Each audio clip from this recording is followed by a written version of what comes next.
માળિયાહાટીના અને બ્રહ્મ સમાજનું ગૌરવ જીણા ગામના યુવાન મેહુલ જોશીનો કેપ્ટન પદે પ્રોફેશનલ પદવી મળે છે અને દેશ સેવાના પથ પર ધ્રુવતારા બનીને ઉજ્જવળા પાથરે છે, જેને ઉડવું જ છે તે ગગન મળી રહે છે.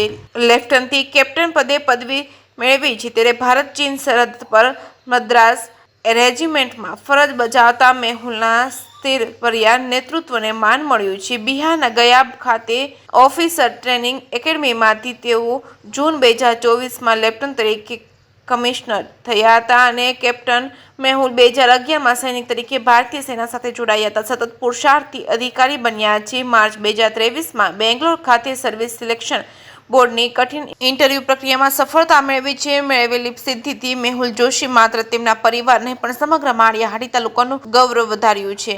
જે કે ગુજરાતી સાથે પ્રતાપ સિસોદિયા, માળિયાહાટીના.